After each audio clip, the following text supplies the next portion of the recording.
When you pop the hood of a car, what's the first thing everyone looks at? The engine, right? Of course. It's the big, powerful star of the show. But what about all the other stuff working in the background? The parts that keep you cool, keep you safe, and literally keep the lights on? Well, today, we're going to give that supporting cast its moment in the spotlight.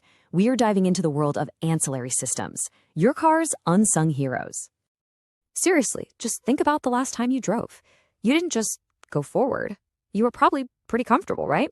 Thanks to the AC or the heat, you could steer the thing without breaking a sweat. You could actually see the road ahead because of your headlights. None of that is the engine stop. So what's making all that stuff happen? That's where these ancillary systems come in. I absolutely love this analogy. Think of your engine as the rock star on stage. But who's running the lights? Who's managing the sound system? Who's making sure the whole concert doesn't just fall apart? That's the road crew. Ancillary systems are your car's road crew. They're the reason the main event can even happen in the first place. So here's our game plan for today. We're going to start with the absolute foundation, power and cooling. Then we'll get into the systems that actually make your drive comfortable and easy. After that, we'll explore the car's digital brain. And finally, we'll see how all these different pieces come together to create this perfectly coordinated symphony on wheels. Okay, let's start with the absolute fundamentals. Before a car can do anything for you, the driver, it has to be able to power itself up and manage the insane amount of heat it generates. This is the bedrock that everything else is built on. And it all starts with a spark, literally. The electrical system is the central nervous system of your car. It's this silent, powerful force that runs everything, from the spark plugs that fire the engine to your favorite song on the radio. Now, this nervous system has two main stars. First up is the battery. Think of it like a sprinter. It gives one massive, powerful burst of energy just to get the engine started. But once the car's running, the marathon runner takes over. That's the alternator. It's constantly generating power, running all the electronics, and even recharging the battery for the next time you need it. And here's the thing, it's not just about making power. It's about making the exact right amount of power.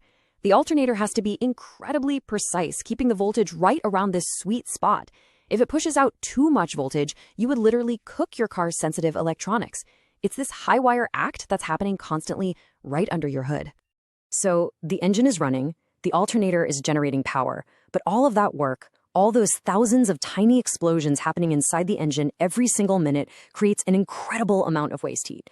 And if you don't manage that heat, well, the engine will very quickly destroy itself. You can think of this as the engine's Goldilocks zone. It's not too hot, and it's not too cold. It's just right. If you get outside of this range, the engine is either running inefficiently, or, way worse, it's in danger of some really serious damage. The cooling system has one job: be the perfect thermostat. So how does the car stay in that Goldilocks zone? It's all about this continuous loop, this journey. A special fluid, the coolant, gets pumped into the hot engine where it soaks up all that heat. Then it travels up to the radiator at the front of the car where the outside air cools it back down. And finally, that cooled liquid flows right back to the engine to start the cycle all over again. It's a constant, life-saving process. Okay, so the car is powered up, its temperature is stable, it's alive. Now we can shift our focus from what the car needs to survive to what the driver needs to have a comfortable and controlled ride. First up, climate control. It might seem like two totally separate things, but heating and cooling are both about one simple concept: moving heat. To warming up on a cold day, the car simply moves heat from the hot engine into the cabin. And to cool you down, it does the opposite. It moves heat out of the cabin. The AC in your car is basically a magic trick of physics.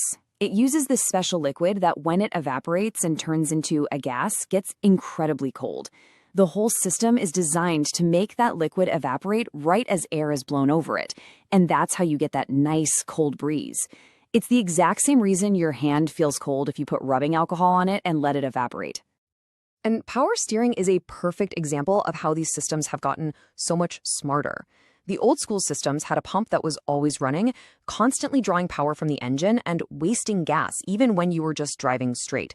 But the new electric systems, they're way more clever.